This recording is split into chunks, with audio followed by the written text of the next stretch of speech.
The train wheezed to a stop like a dying animal, steam hissing through the frozen air of Cold Pine Station. Clara Mayfield pressed her gloved hand against the frosted window, watching the small town materialize through the swirling snow. Wooden buildings huddled together against the December wind, their roofs heavy with white. Smoke rose from chimneys in thin, desperate columns, as if even the fires struggled to stay alive in this forgotten corner of Montana territory. She pulled the letter from her coat pocket one more time, though she knew every word by heart. "Come to Cold Pine. I have arranged everything. A new life awaits. Samuel." Asterisk.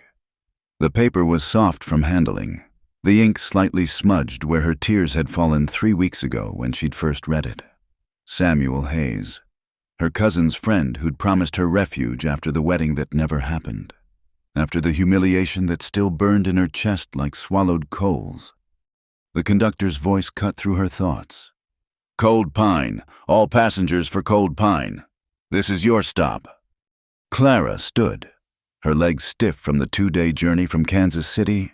Her traveling dress, once crisp and proper, now bore the wrinkles and dust of hard miles.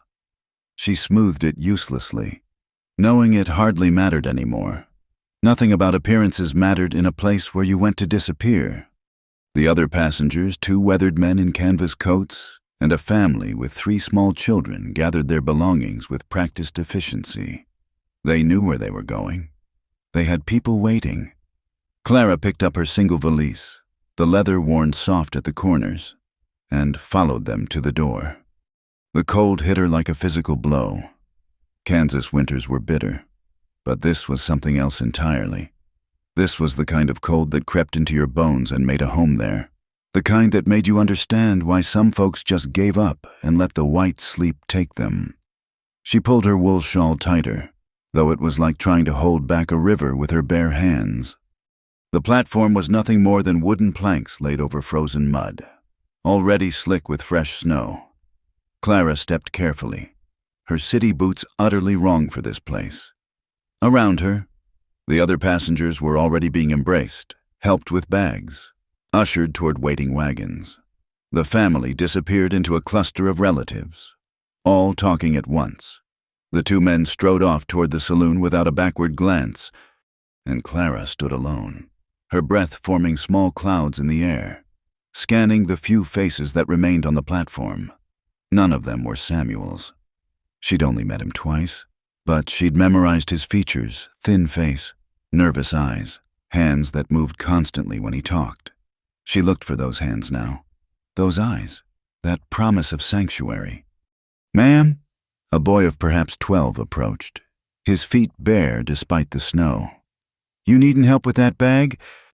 "I'm waiting for someone," Clara said, trying to keep the uncertainty from her voice. "Mr. Samuel Hayes, do you know where I might find him?" The boy's face went carefully blank, the way faces do when they're trying not to show bad news. "Hayes can't say as I do, ma'am. You might ask at Murphy's. He knows everybody comes and goes." He pointed toward a building with Murphy's General Store painted in fading letters above the door. Clara pressed a penny into his hand, one of her last, and made her way across the street. The snow was falling harder now, fat flakes that caught in her eyelashes and melted on her cheeks like cold tears. The store was warm. At least, a cast-iron stove glowed in the corner, surrounded by men who stopped their conversation to stare as she entered.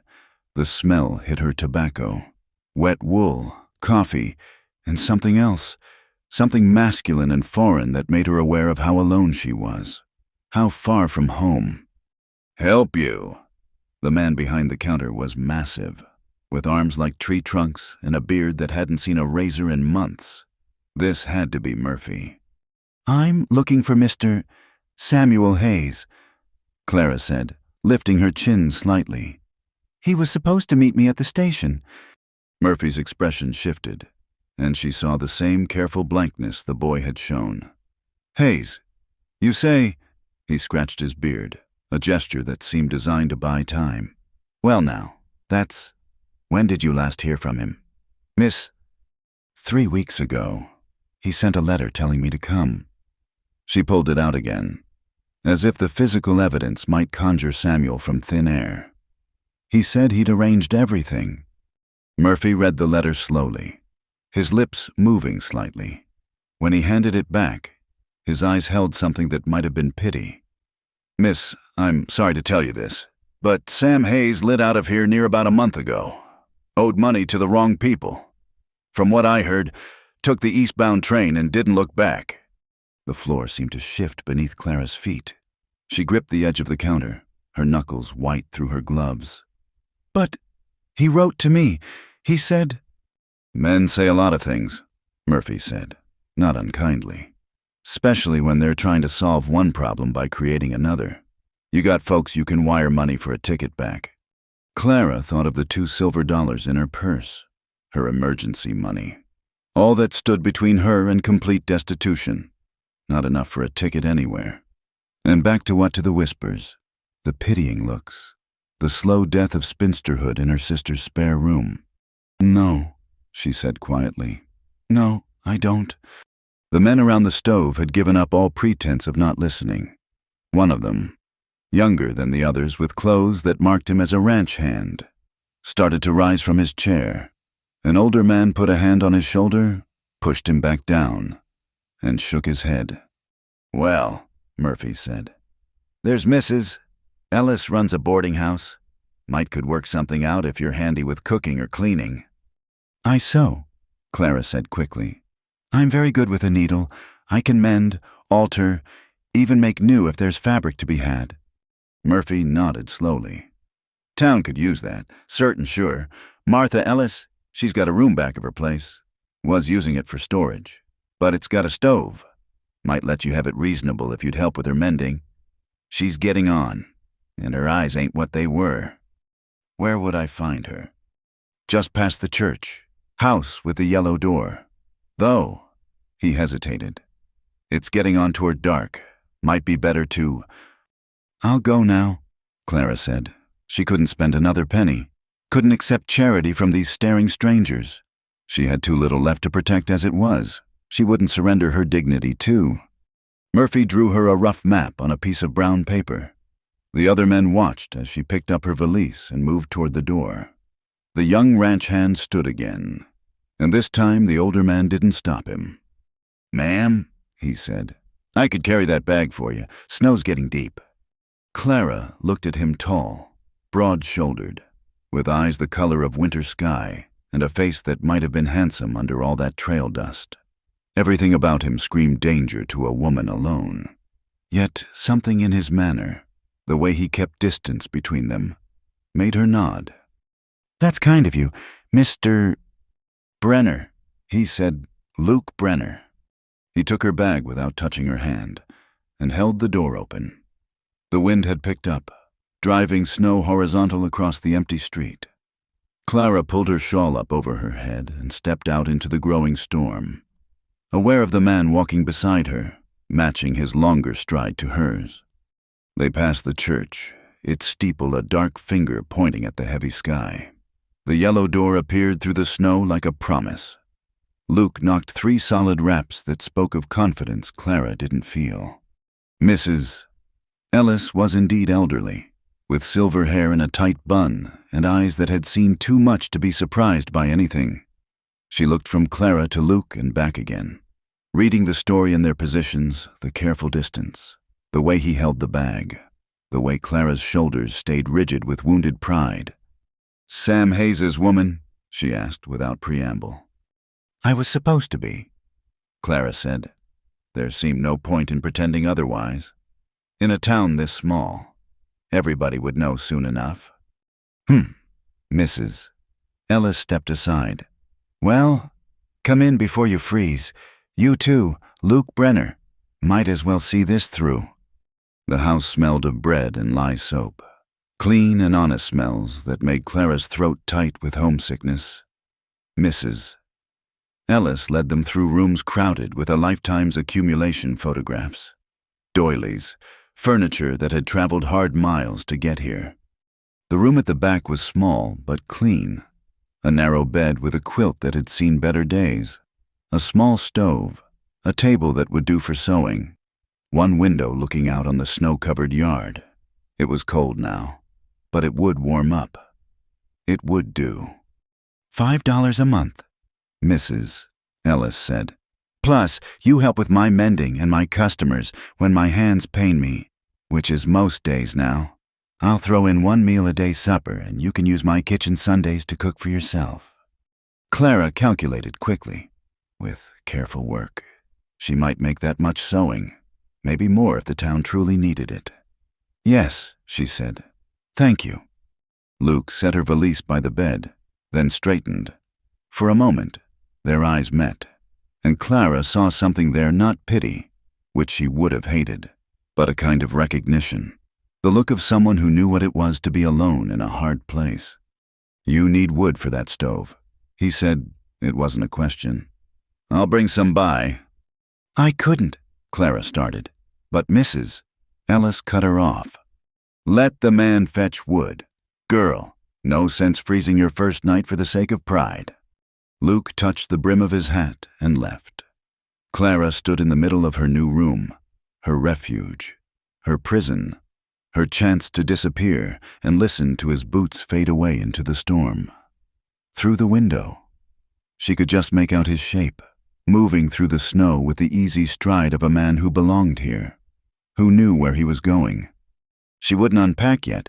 First, she'd help Mrs. Ellis with supper, prove her worth, establish her place. Tomorrow she'd put out word that she was available for sewing. She'd survived this. She'd survived worse. But when she heard the sound of wood being stacked outside her door an hour later, when she opened it to find a neat pile of split pine and no sign of Luke Brenner, something inside her chest loosened just a fraction. Perhaps Samuel Hayes had lied about everything. Perhaps she'd been a fool to come, but at least in this frozen corner of nowhere, there was wood for her stove and a door she could close against the night.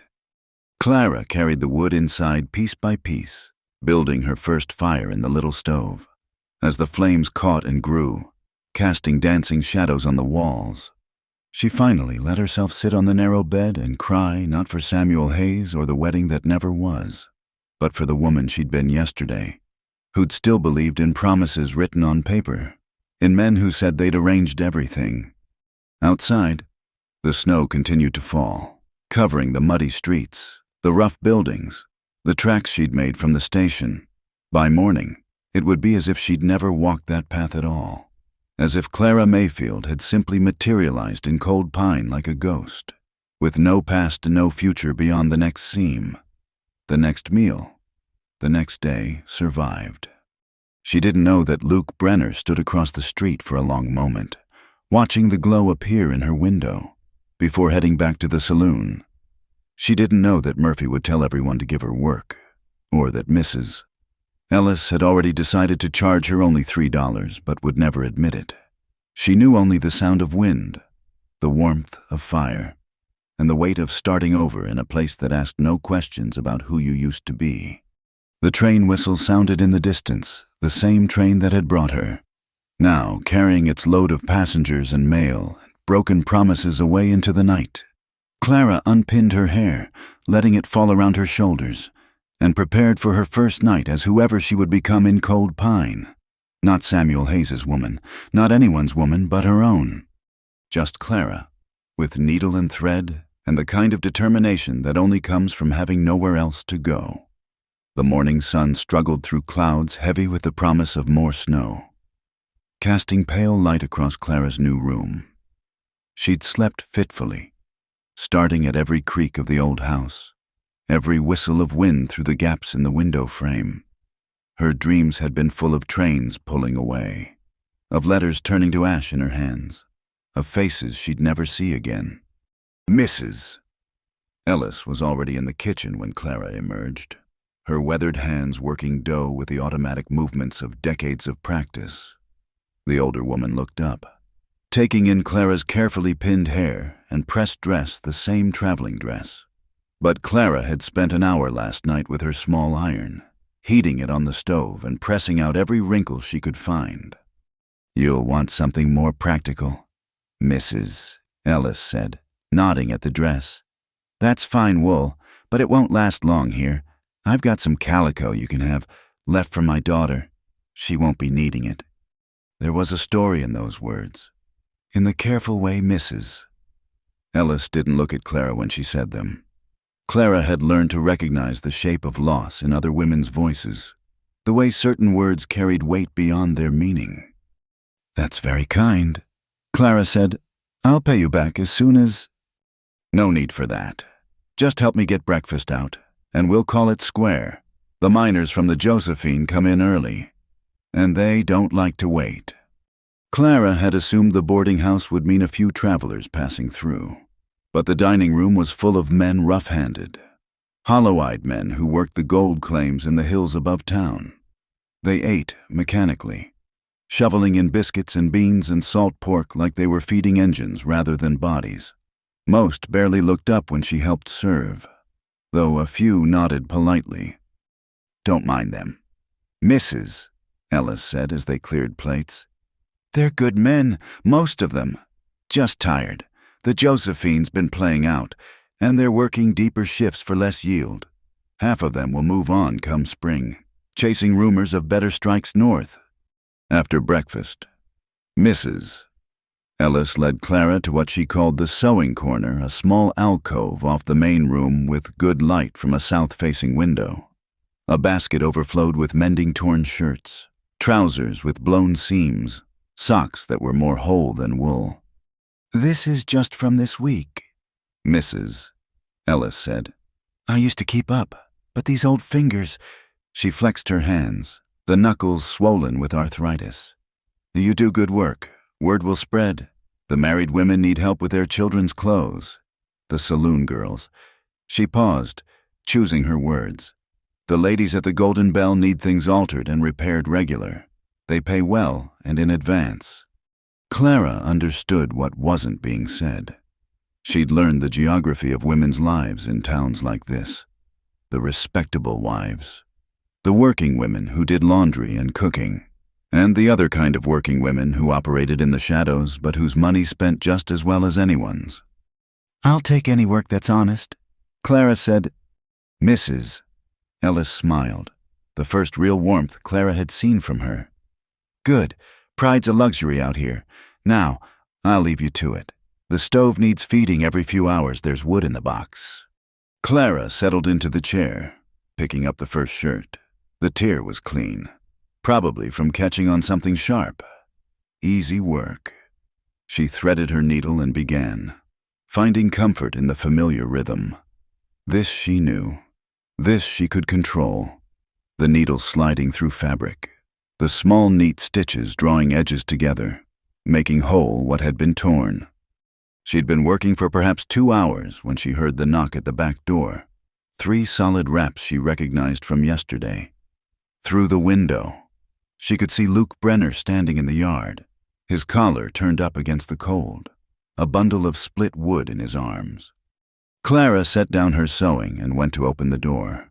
He looked different in daylight, younger than she'd thought, maybe 30 to her 26. His face was weathered but not harsh, with lines around his eyes that suggested he smiled more than his serious expression indicated. "Ma'am," he said, touching his hat. "Brought more wood. Looks like another storm coming in." "Mr. Brenner, I appreciate your kindness, but I can't keep accepting—" "It's scrap wood from the sawmill," he said, which was clearly a lie. The pieces were too uniform, too well split to be scrap. They let folks take it, might as well make use of it. He moved past her before she could protest further, stacking the wood neatly beside her stove. Clara watched his hands as he worked strong, capable hands, scarred from labor but gentle with the wood, placing each piece precisely. "You settling in all right?" he asked, straightening. "Yes, thank you. Mrs.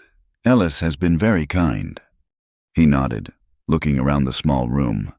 His eyes landed on her sewing corner, the pile of mending. "Town needs a good seamstress. Mrs. Patterson used to do it, but she moved to Helena with her son last fall." "Mrs. Ellis mentioned the need," Clara said carefully. She was aware of how they were standing him by the stove, Her by the door, the bed between them like an unspoken question. In Kansas City, being alone with a man in a bedroom would have ruined her. But then, hadn't she already been ruined? Wasn't that why she was here? "I should go," Luke said, seeming to sense her discomfort. "Just wanted to make sure you had what you needed." "Why?" The question escaped before Clara could stop it. "You don't know me. I'm nothing to you." Luke paused at the door, his hand on the frame. When he turned back, his expression was thoughtful. "My mother came west alone once. Different circumstances, but alone is alone. Someone helped her. Figured I could pass that on." He left before she could respond, closing the door quietly behind him. Clara stood for a moment, staring at the neat stack of wood, then returned to her sewing, but her hands weren't quite as steady as before. The rest of the day passed in rhythm, stitch and seam. Feed the fire, help with lunch, return to sewing. By late afternoon, she'd finished most of the basket and started on a torn petticoat that someone had dropped off while she was serving lunch. The knock that came just before supper was different, lighter, hesitant. Clara opened the door to find a woman about her own age, dressed in bright blue silk that belonged in a San Francisco parlor, not a Montana mining town. Her hair was elaborately curled, her cheeks rouged, her smile professional. "You're the new seamstress," the woman said. It wasn't a question. "I'm Belle, from the Golden Bell." She laughed at her own joke, but there was nervousness underneath. "I have some work, if you're willing." Clara had a choice here. She knew. She could close the door, establish herself firmly on the respectable side of town's invisible line, or she could take the bundle Belle was holding, accept the coins that would help her survive another month. "Come in," Clara said. "It's cold." Belle entered quickly, like she was afraid Clara might change her mind. Up close, she was younger than the paint suggested, with tired eyes that reminded Clara of the miners at breakfast. "It's good silk," Belle said, unwrapping a green dress with a torn bodice. "Got caught on well. It got torn. Can you fix it so it doesn't show? I've only got the 3 good dresses. And Saturday nights." "I can fix it," Clara said, examining the tear. "It'll take some doing, but I can make it nearly invisible. When do you need it?" "Friday. I can pay extra for quick work." Belle pulled out a small purse, counting coins. "Is $2 too much? I don't know the rates here." $2 was more than Clara would make in a week at Kansas City prices. $1 is fair," she said. $1.50 if you need it by Friday." Belle's face softened. "You're honest. That's kind. Most folks see us coming and double their prices." She left the dress and hurried out, but not before pressing $2 into Clara's hand, despite her protests. Clara watched her go. This young woman in her too bright dress picking her way through the muddy street, and thought about the different kinds of alone there were in the world. That night, as Clara helped serve supper to the miners, she noticed Luke at the far table. He ate quietly, listening to the conversation around him but rarely contributing. Their eyes met once across the room, and he nodded a small gesture that somehow made her feel less like a stranger. After the dishes were done and Mrs. Ellis had retired, Clara returned to her room to work on Belle's dress. The green silk was indeed fine quality, probably from San Francisco or even further east. She lit her oil lamp and bent close, picking out the old stitches carefully, preparing to weave the tear closed. Through her window, she could see snow beginning to fall again. As Luke had predicted, the flakes danced in the light from other windows, the saloon's golden glow, the doctor's office, the church at the end of the street. Each light represented lives going on, people who belonged here, who weren't waiting for someone who would never come. Clara made herself focus on the silk under her hands. Tomorrow she would put up a small sign advertising her services. She would build a life one stitch at a time, one day at a time. She would stop looking at every train whistle, stop reaching for letters that weren't there. But when she heard footsteps crunching through the new snow outside, She couldn't help glancing up. It was only Luke, heading back to wherever he spent his nights. He paused for just a moment outside her window, and she knew he could see her there, bent over her work in the lamplight. Then he moved on, leaving only footprints that the falling snow would soon erase. Clara returned to her sewing, her needle catching the light as it moved through silk, in and out, over and under, making something whole from what was torn. It was good work, necessary work, work that asked nothing about her past or her pain. And if her thoughts sometimes wandered to strong hands stacking wood, to eyes that seemed to see too much, to kindness offered without expectation, well, that was only natural.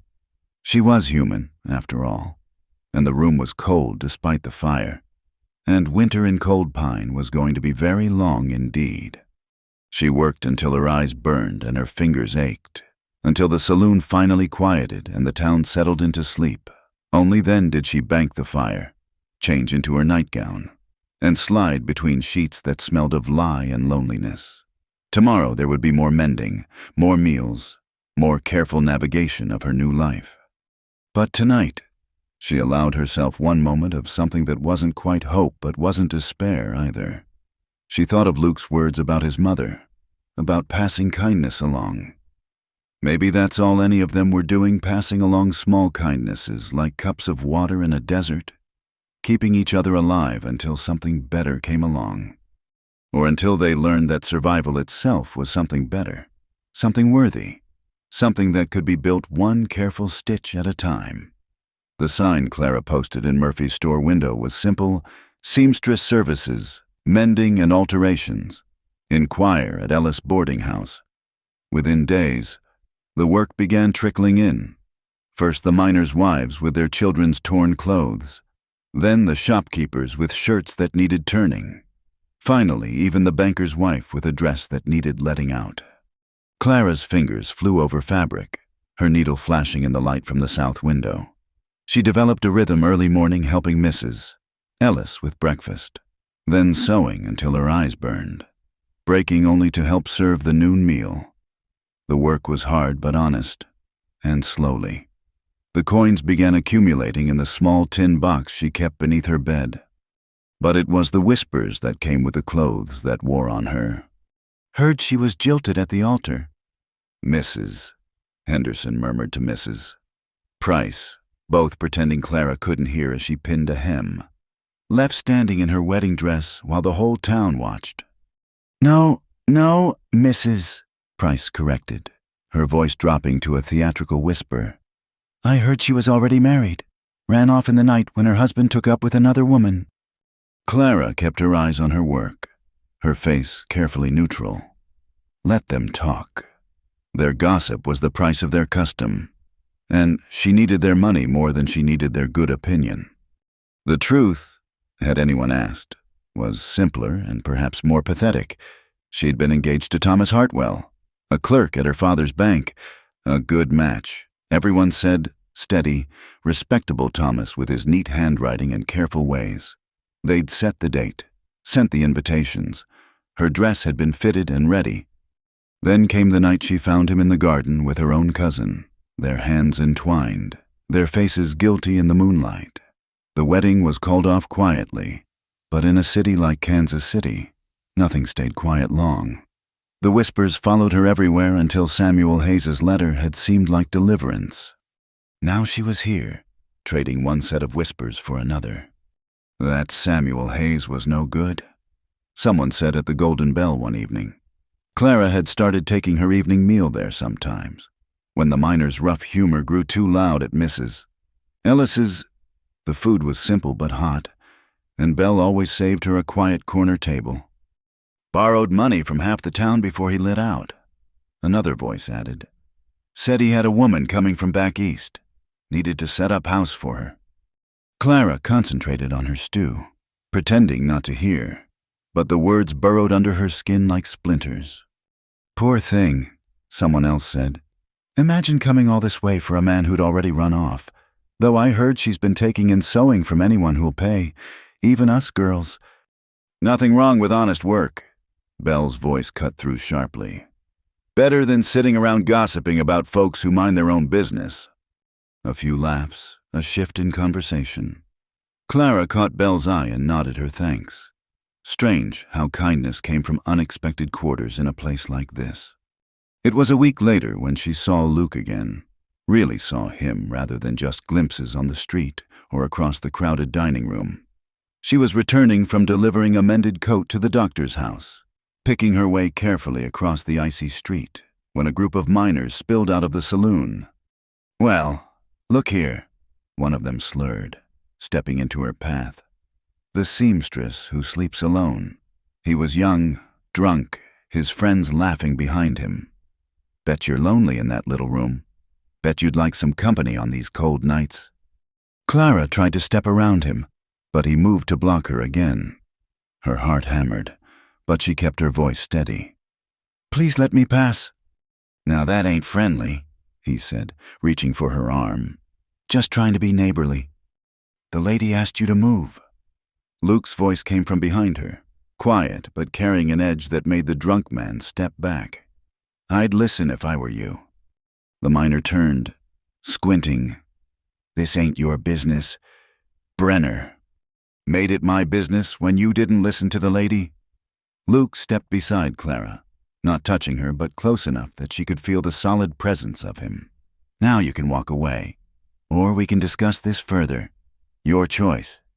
Something in Luke's stance, the way his hand rested casual-like near his hip, made the miners reassess.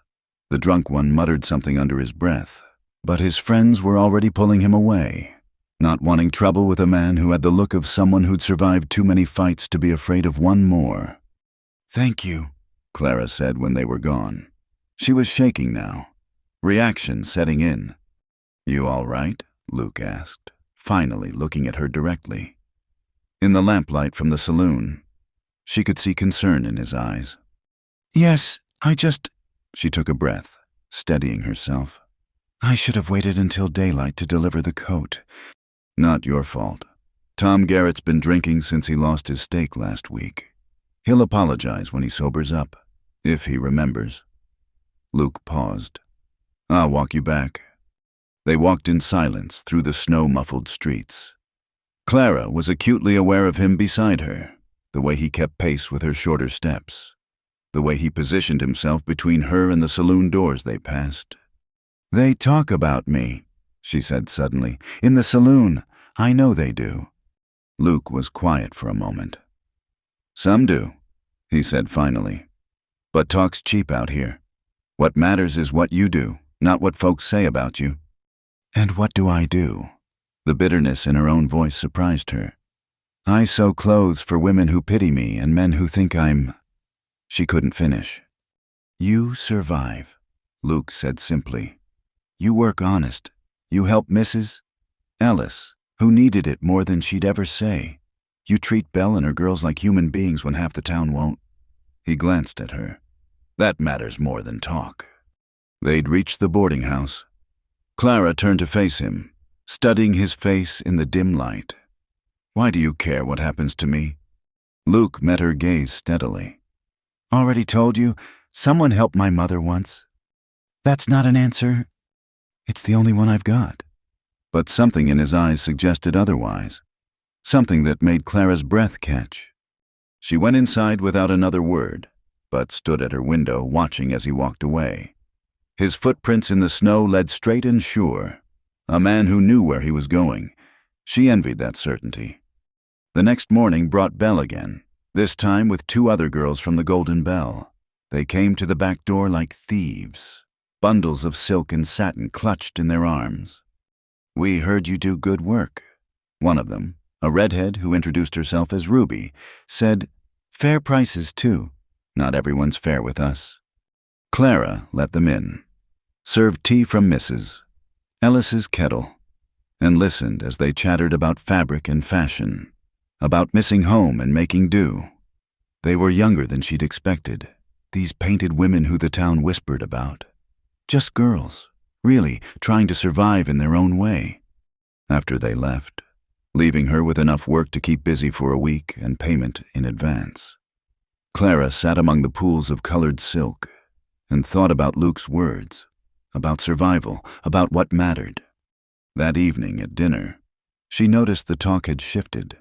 Tom Garrett had left on the morning stage, run out of town by men who didn't appreciate him bothering respectable women. The message was clear, even if no one said it directly. Clara was under someone's protection now, whether she'd asked for it or not. She looked for Luke at his usual table, but his seat was empty. Mrs. Ellis, noticing her glance, leaned close. "He's riding shotgun for the freight wagon to Butte. Be gone a few days. Dangerous work this time of year, but it pays well." Clara nodded, returning to her serving, but throughout the evening, she found herself thinking of mountain roads and the bandits everyone knew haunted them, of a man who'd stood between her and trouble without being asked, who spoke of survival like he knew its cost. That night, she worked late on Ruby's dress, a confection of yellow satin that spoke of dreams bigger than cold pine could hold.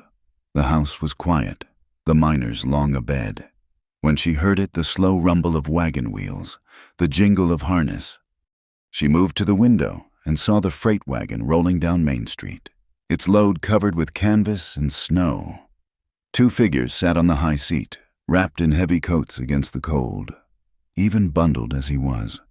She recognized Luke's profile, the way he held the shotgun across his lap. The wagon passed under her window, and for just a moment, Luke looked up. Their eyes met through the glass and the falling snow. Then the wagon rolled on, taking him into the darkness beyond town, into danger she could only imagine. Clara returned to her sewing, but her stitches weren't as even as before. She told herself it was the late hour, the strain on her eyes, not worry for a man who was still mostly a stranger. Not the sudden understanding that she'd grown used to seeing him at dinner, to knowing he was somewhere in town, solid and steady as the mountains themselves. The yellow satin seemed to mock her with its brightness, its suggestions of a life where women wore such colors in daylight, where they danced instead of hiding, where they didn't have to choose between kinds of survival. But Clara had made her choice the day she'd stepped off the train. She'd survive however she could, with needle and thread and carefully guarded dignity. If that meant sewing for fallen women and eating alone and trying not to think about a man who might not come back from the mountain roads well, that was what she'd do. The snow continued to fall, covering Luke's tracks, covering everything in Cold Pine with its merciful white blanket. By morning, it would look clean and new, as if the whole town had been given a fresh start. Clara finished the last seam on Ruby's dress and held it up to the light. Perfect. Even the keenest eye wouldn't spot where she'd mended the tear. She folded it carefully, ready for delivery, then banked her fire and prepared for bed. Somewhere out in the frozen darkness, Luke Brenner rode shotgun through the night. Somewhere, Thomas Hartwell slept beside Clara's cousin. Somewhere, Samuel Hayes spent the money he'd borrowed to prepare for a woman he'd never intended to shelter. But here in her small room behind Mrs. Ellis's boarding house, Clara Mayfield pulled her quilts up to her chin and listened to the wind. She was alone, but she was surviving, stitch by stitch, day by day, building something that might not be a life yet, but was no longer just an ending. The whispers would continue. They always did. But whispers were just air, and Clara had learned that air could be stitched through, worked around, made into something useful if you had steady hands and enough thread. And Clara's hands, whatever else had failed her, remained steady. The storm hit hard and fast 3 nights after the freight wagon left for Butte. Clara woke to the sound of wind shrieking like something alive and angry, rattling her window in its frame. Snow drove horizontal past the glass, so thick she couldn't see the buildings across the yard.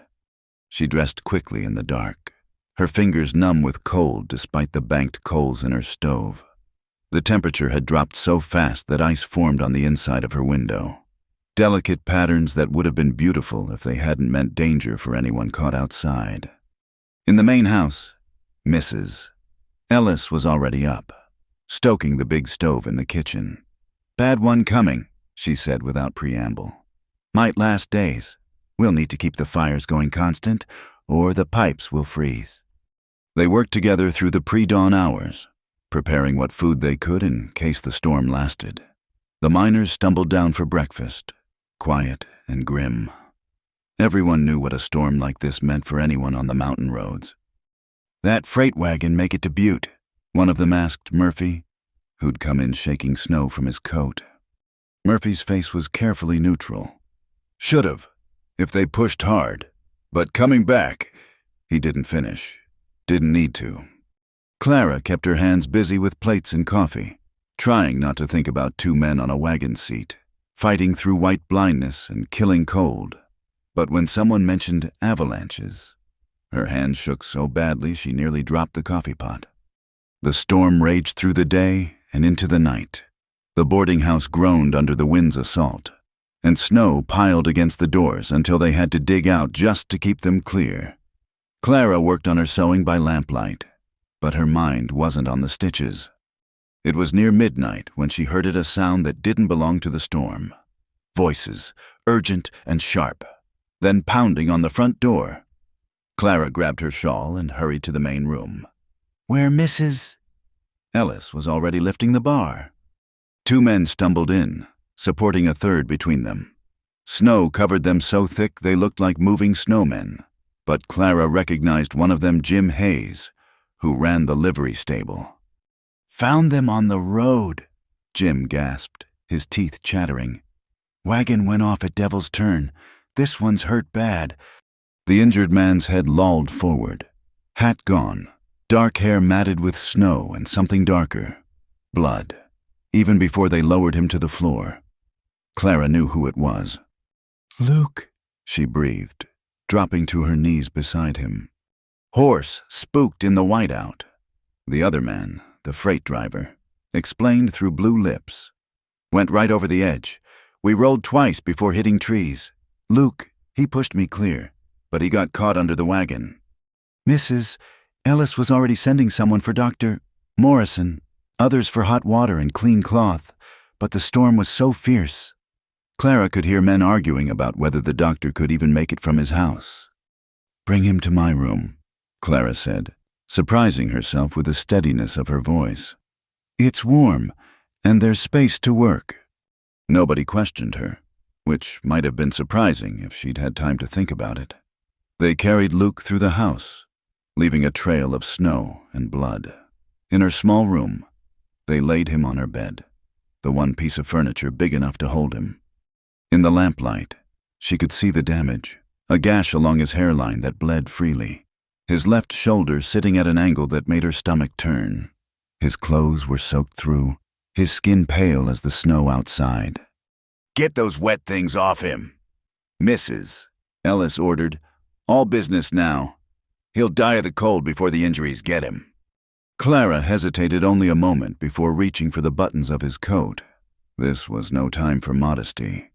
With the other women's help, they stripped him to his union suit, piling blankets over him. His skin was like ice under her fingers. Dr.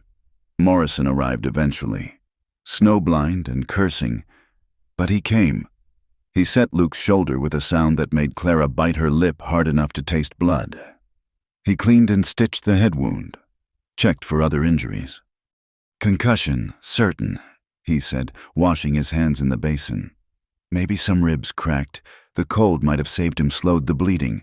But he needs watching. Someone needs to keep him warm, wake him every hour, make sure he's not getting worse." "I'll do it," Clara said.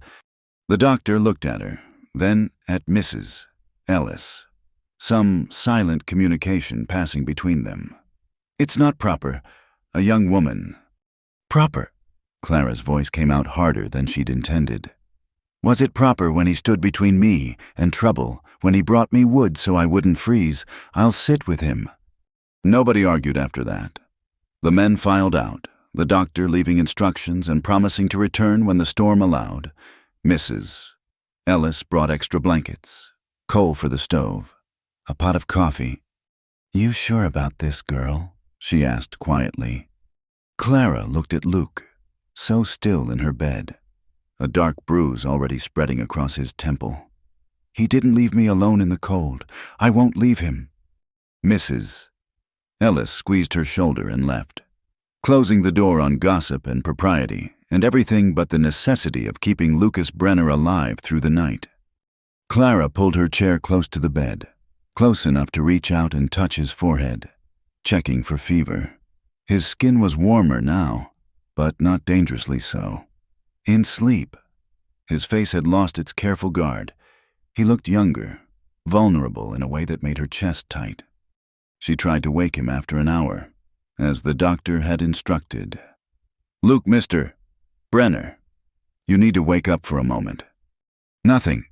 She tried again, louder, then finally reached out to shake his uninjured shoulder gently.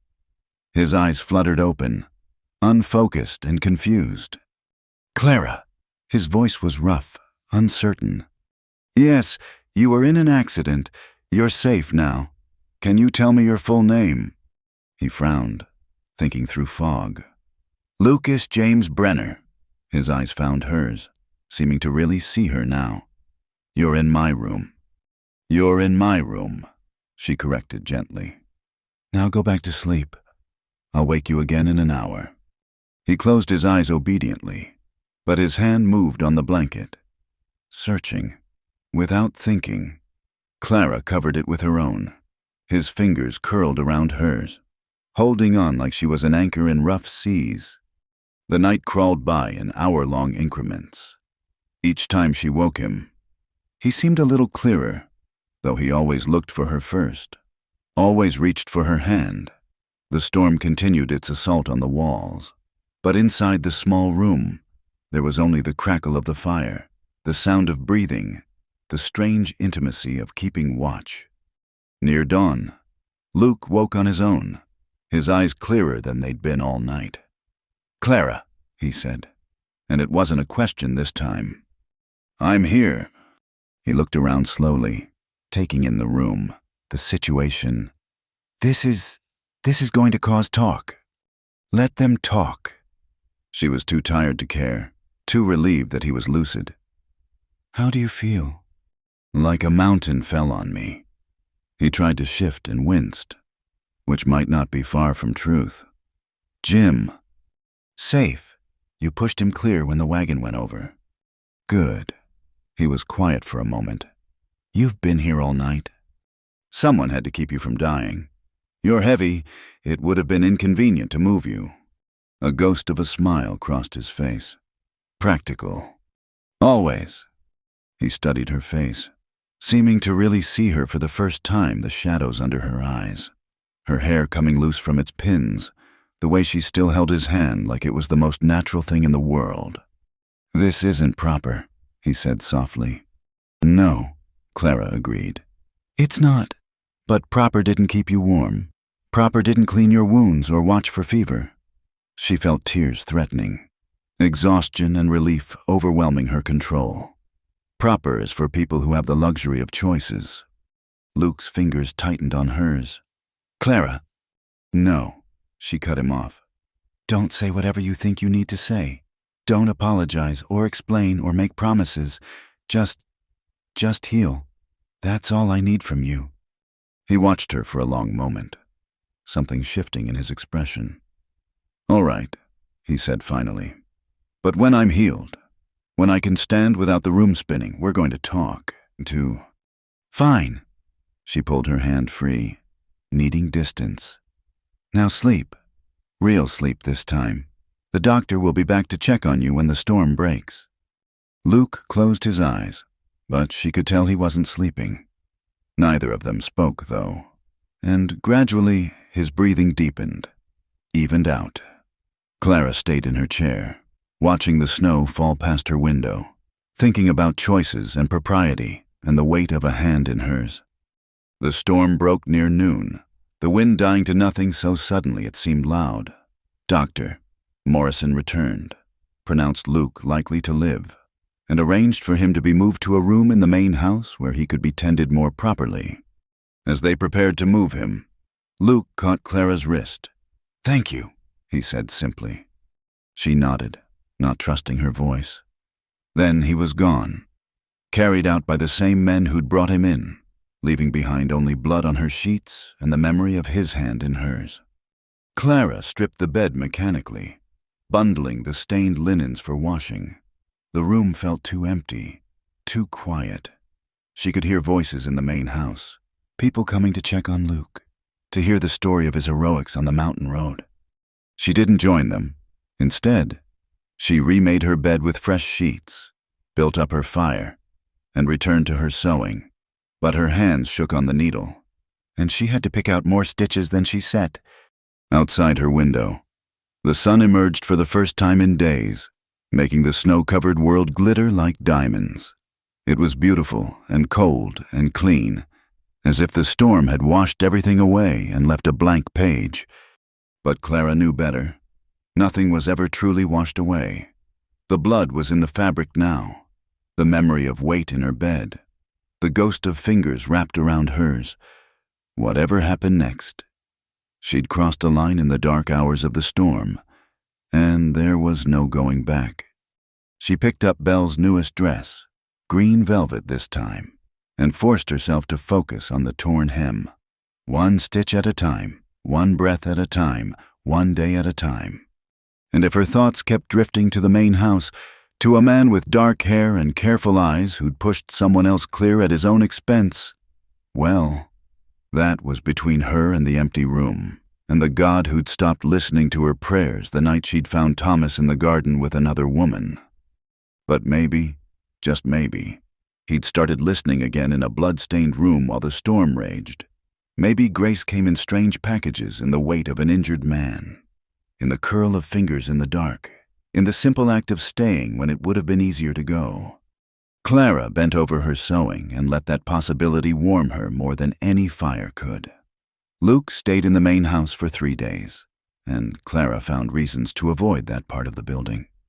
She took her meals in the kitchen, entered through the back door, kept to her room and her sewing, but she could feel his presence like a weight in the house, could hear his voice sometimes through the walls, low and steady as he talked with the men who came to visit. Mrs. Ellis said nothing about that night, but Clara caught her watching sometimes, a knowing look that made heat rise in her cheeks. The other women were less subtle.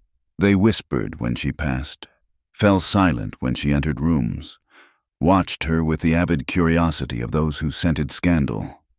"Heard you played nurse," Ruby said when she came to collect her mended dress. "Very devoted nursing, from what folks say." Clara kept her eyes on her counting of coins. Mr. Brenner was injured. Christian Charity demanded. "Christian Charity," Ruby repeated, amused. "Is that what they're calling it now?" But there was no real malice in it, just the gentle teasing of someone who knew about crossing lines, about choices made in the dark that looked different in daylight. On the 4th day, Clara was bent over a particularly difficult piece of embroidery when a shadow fell across her work. She looked up to find Luke standing in her doorway, one arm still bound in a sling, moving carefully but on his feet. "You shouldn't be up," she said, setting down her needle. "Doc Morrison cleared me to move around, long as I'm careful." He stayed in the doorway, not entering without invitation. "Mind if I sit standing still a bit ambitious?" She hesitated, then gestured to the chair across from her. He lowered himself carefully, his face tightening with the movement. When he was settled, they looked at each other across the small space, the memory of that night hanging between them like morning mist. "I wanted to thank you proper," he said finally. "What you did." "Anyone would have—" "No." His voice was firm. "They wouldn't. You risked your reputation sitting with me all night, in a town like this. That matters." Clara picked up her needle again, needing something to do with her hands.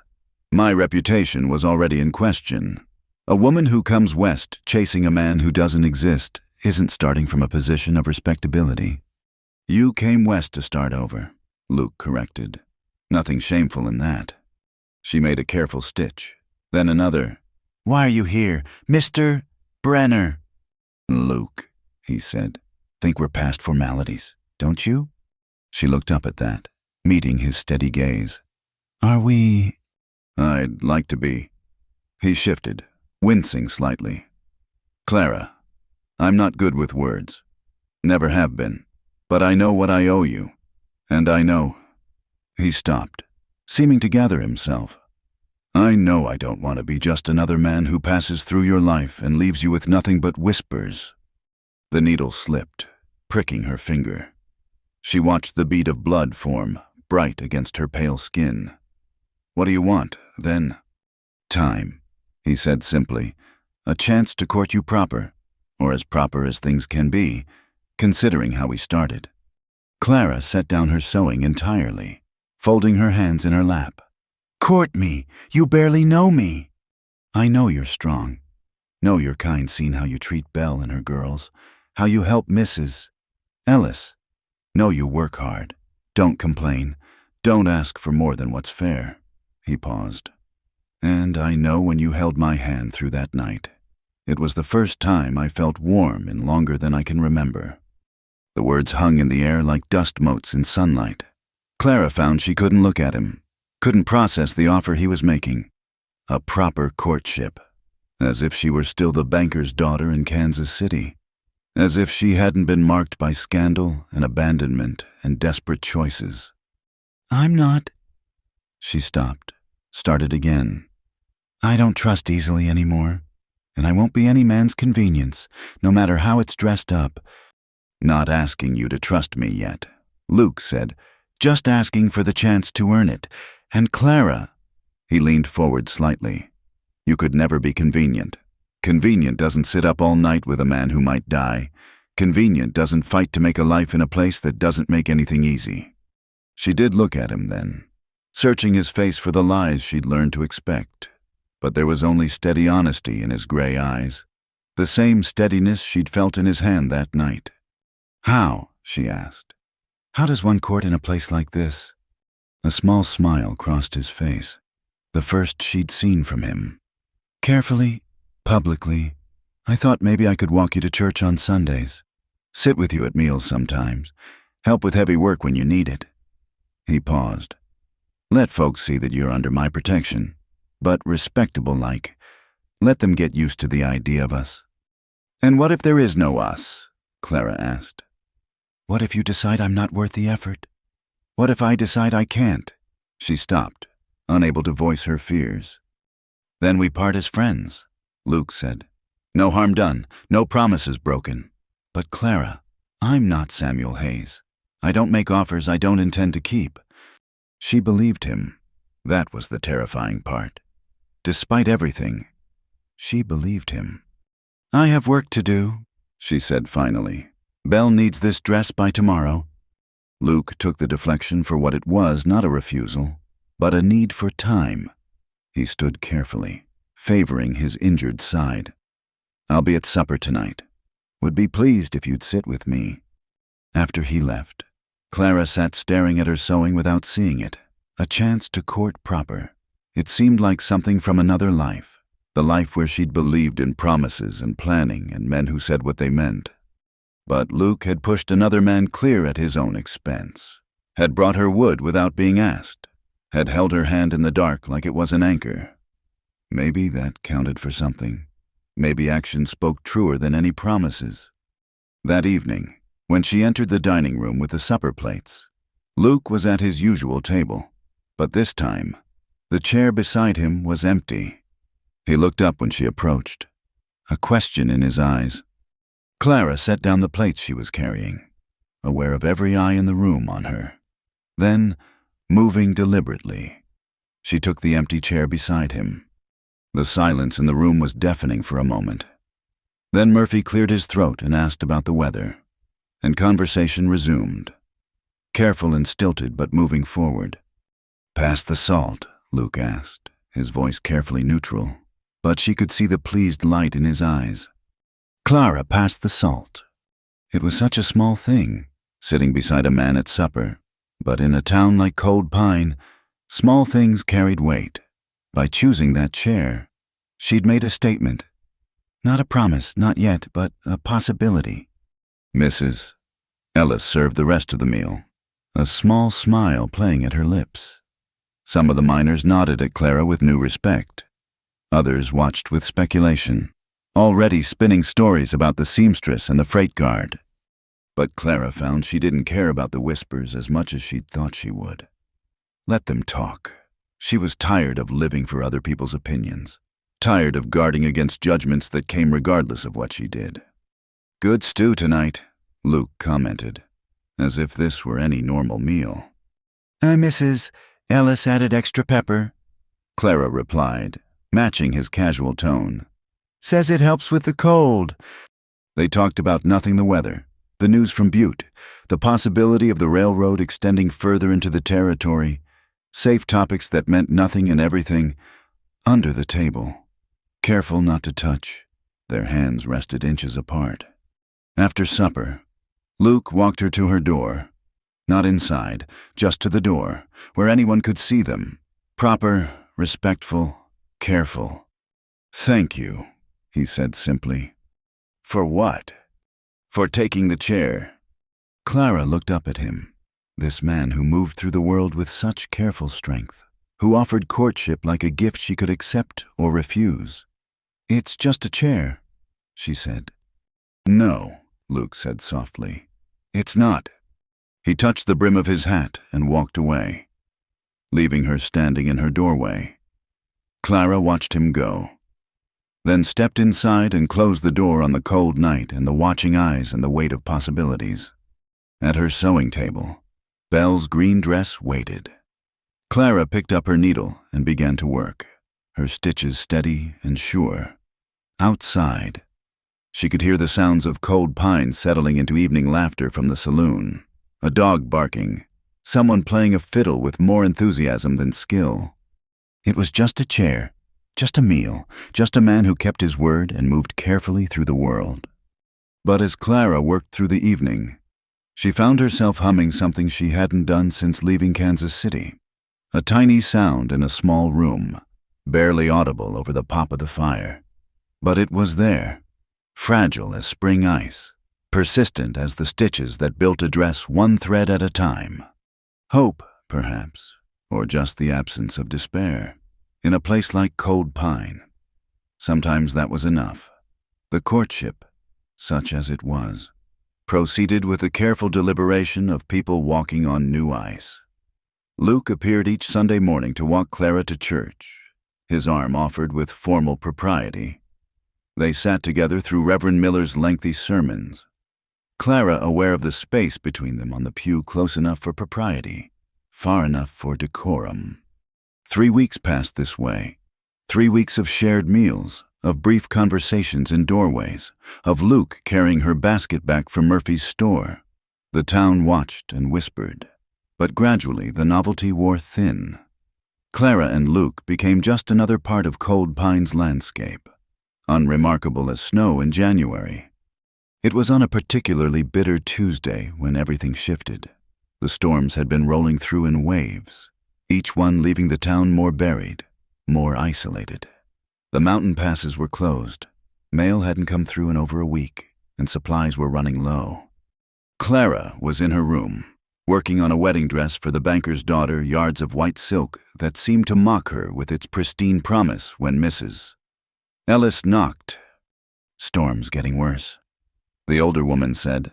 "I'm closing the kitchen early, sending everyone to their rooms. You have enough wood?" Clara glanced at her dwindling pile. "Enough for tonight?" Mrs. Ellis frowned. "I'll send someone with more. Can't have you freezing." But as the afternoon wore on and the storm intensified, no one came. Clara fed her fire carefully, rationing the wood. But by evening she was down to her last few pieces. The temperature in her room dropped steadily, ice forming on the inside of the window despite the fire. She wrapped herself in every blanket she owned, tried to keep sewing, but her fingers were too numb to hold the needle steady. The wind howled like a living thing, shaking the walls, driving snow through every tiny gap. It was near midnight when she heard the pounding on her door. She opened it to find Luke, covered in snow, his face raw from the wind. "Your chimney's barely smoking," he said without preamble. "You're out of wood." "It's fine. It's not fine. He was already moving past her, carrying an armload of split pine. Temperatures dropped 20 degrees since sundown. You'll freeze. He built up her fire with quick efficiency, then went back out into the storm. Again and again he returned, until a substantial pile stood beside her stove. On his final trip, he brought something else, a heavy buffalo robe from his own room. Luke, you can't. I've got plenty of blankets. He spread the robe over her bed, the thick fur still warm from his room. This'll help. He stood then, preparing to leave, but swayed slightly. Clara saw him catch himself against the wall, saw the exhaustion in his face. How long have you been out in the storm? She asked. Couple hours. Had to dig through drifts to get to the woodshed. He moved toward the door, but his steps were unsteady. You're frozen through, Clara said. Sit. Warm up before you go back out. That's not proper. Clara pulled her one chair close to the stove. Neither is letting you freeze after you kept me from the same. Sit. He sat, too tired to argue further. In the firelight, she could see ice in his eyebrows, his lips blue with cold.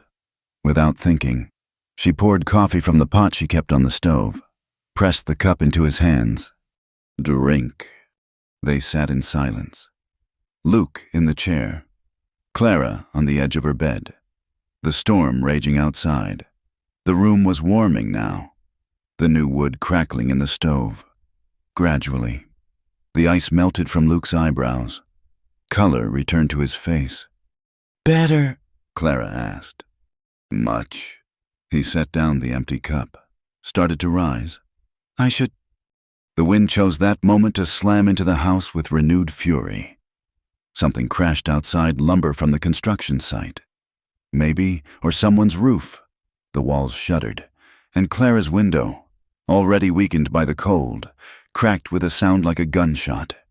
Cold air rushed in through the break, carrying snow and stealing all the warmth they'd built. Luke was on his feet instantly, pulling off his coat. Help me hold this.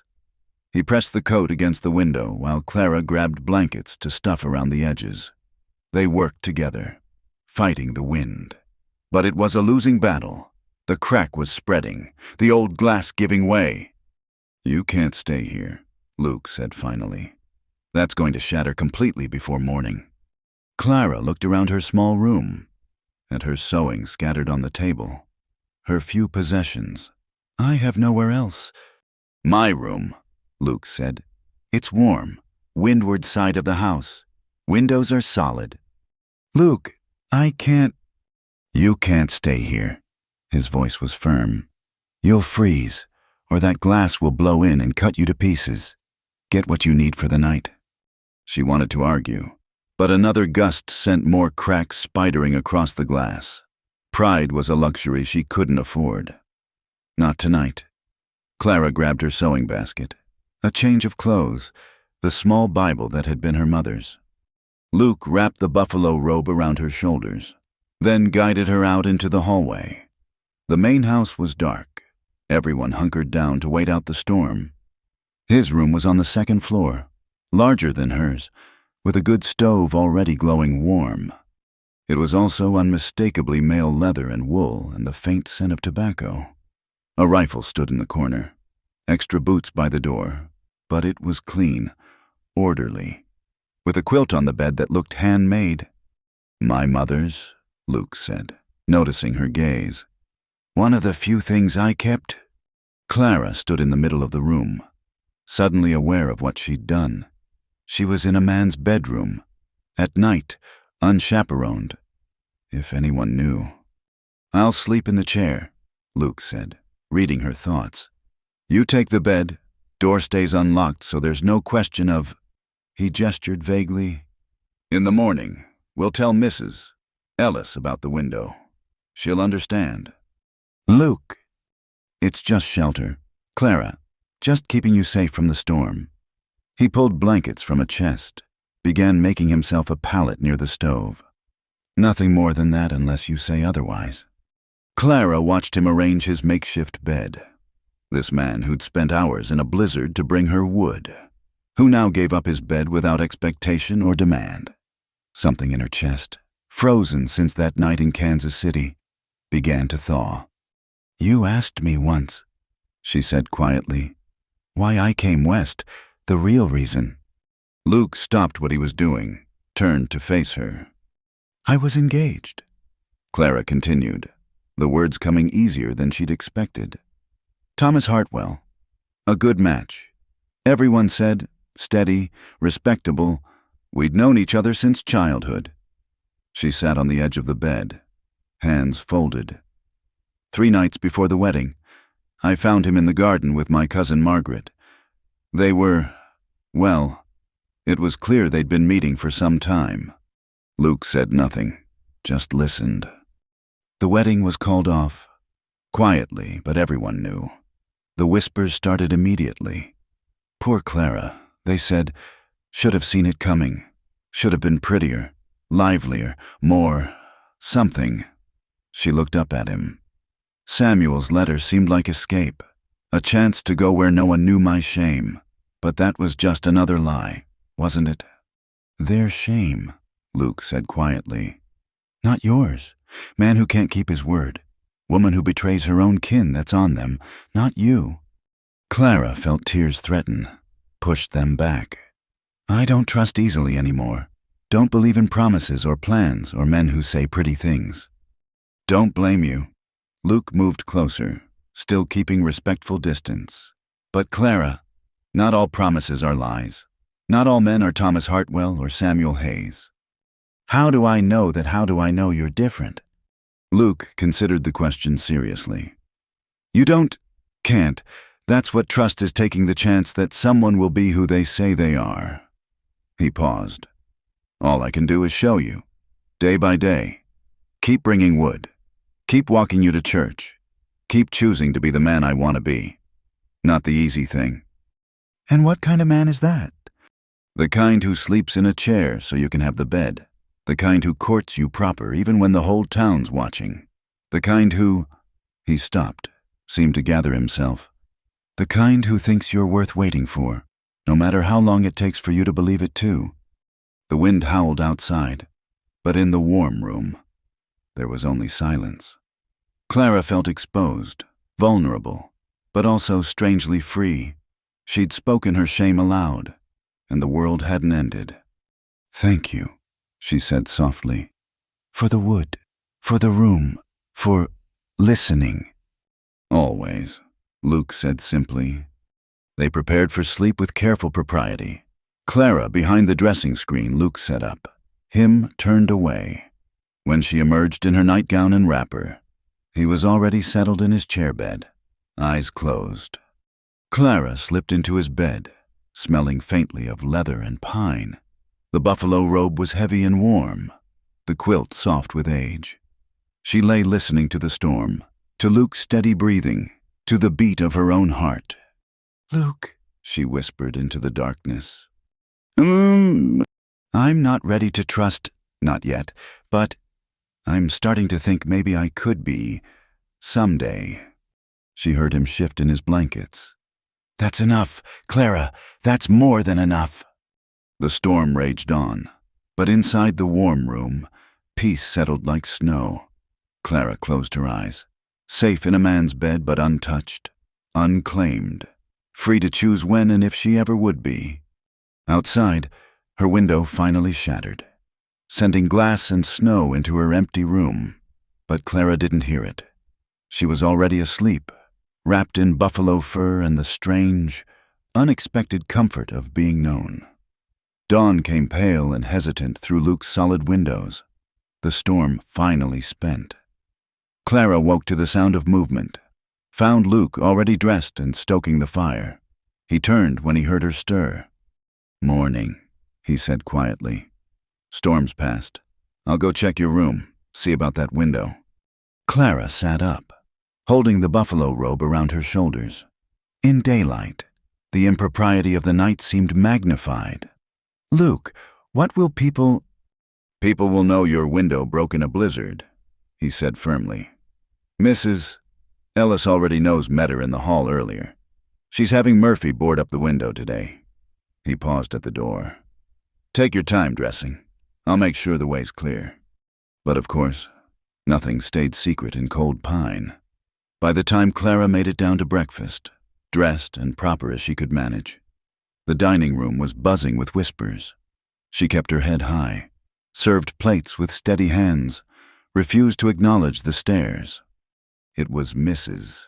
Henderson who finally spoke what everyone was thinking. She cornered Clara after breakfast, her pinched face full of righteous indignation. "Spent the night in his room, did you?" Her voice carried deliberately. "And here we thought you were respectable." Clara set down the plates she was clearing, turned to face the woman directly. "My windows shattered in the storm. Mr. Brenner offered shelter. He slept in a chair." "Oh, I'm sure that's what happened." Mrs. Henderson's laugh was ugly. "Just like I'm sure Samuel Hayes really did send for you. Just like I'm sure you were really going to marry that man back in Kansas City." The room had gone quiet, everyone watching. Clara felt heat rise in her face, but before she could respond, another voice cut through. "That's enough. Prudence." Belle stood in the doorway, dressed in a modest day dress but still unmistakably herself. Behind her stood Ruby and 2 other girls from the Golden Bell, all in their plain clothes, all watching Mrs. Henderson with cool eyes. "This isn't your concern," Mrs. Henderson sputtered. "Decent women." "Decent women don't spread poison with their breakfast," Belle interrupted smoothly. "Miss Clara's done nothing but work honest since she arrived. Fixed our clothes same as yours. Never once looked down her nose at us." She moved into the room, the other girls flanking her. "Can you say the same? Prudence. Didn't you charge Mei Lin double for laundry because she's Chinese? Didn't you tell everyone that Widow Martinez was entertaining men when it was just her brother visiting?" Mrs. Henderson's face went red, then white. "How dare you!" "We hear things," Ruby said sweetly. "In our line of work, men talk about their wives, especially—" She examined her nails. "Amazing what a man will say when he's had a few drinks. About how his wife hoards the egg money, or visits that traveling salesman when he's at the mine, or—" "That's enough." "Mrs." Ellis said sharply, but Clara caught the glint of satisfaction in her eyes. "Everyone said their piece. Mrs. Henderson, if you're finished with breakfast, I'm sure you have duties at home." Mrs. Henderson gathered herself, shot Clara a venomous look, and swept out. Several other women followed, but not as many as Clara expected. Some stayed, finishing their coffee, carefully not meeting anyone's eyes. "Thank you," Clara said quietly to Belle and the others. Belle shrugged. "Us working girls got to stick together." She grinned. "Besides, Prudence Henderson's had that coming for years. Sanctimonious old biddy." The girls left shortly after, but the damage, or perhaps the good, was done. Lines had been drawn, sides taken. Clara found herself in the strange position of being defended by the very women the town considered beneath respect. Luke appeared at lunch, his face carefully neutral. He took his usual seat, waited for Clara to join him. When she did, the room watched. But the hostility had shifted to something else, curiosity, perhaps, or recalculation. "Heard there was some excitement this morning," he said quietly. Belle and her girls put Mrs. Henderson in her place. Clara kept her voice equally low. "I seem to have unlikely champions." "Good people come in all forms," Luke said. "Belle's got more honor than half the respectable folks in this town." They ate in companionable silence, aware of the eyes on them but no longer bothered by it. Let them look. Let them wonder. Clara had spent too long caring about propriety, about what people thought. Where had it gotten her jilted in Kansas City, abandoned in Cold Pine, gossiped about regardless of what she did or didn't do? That afternoon, she had more customers than ever. Some came out of curiosity, wanting to see the scandalous seamstress up close, but many came with genuine work shirts that needed mending, Dresses that needed altering. Even some who'd taken their business elsewhere since the rumors started. "Don't mind Prudence Henderson." "Mrs." Cooper said, handing over a torn apron. "She's been bitter since her eldest ran off with that drummer last spring. Needs someone to blame for the world not being what she wants." As the day wore on, Clara began to understand something. The town was divided not between respectable and not, but between those who minded their own business and those who didn't, between those who judged and those who just tried to survive. That evening, Luke walked her to her newly repaired room. Murphy had done good work. The window was boarded solid. A new glass pane on order from Butte. "Will you be warm enough?" Luke asked, checking the boards. "Yes, Mrs. Ellis gave me extra blankets." Clara hesitated. "Luke, about last night." "You needed shelter. I provided it. Nothing more to say." He turned to face her.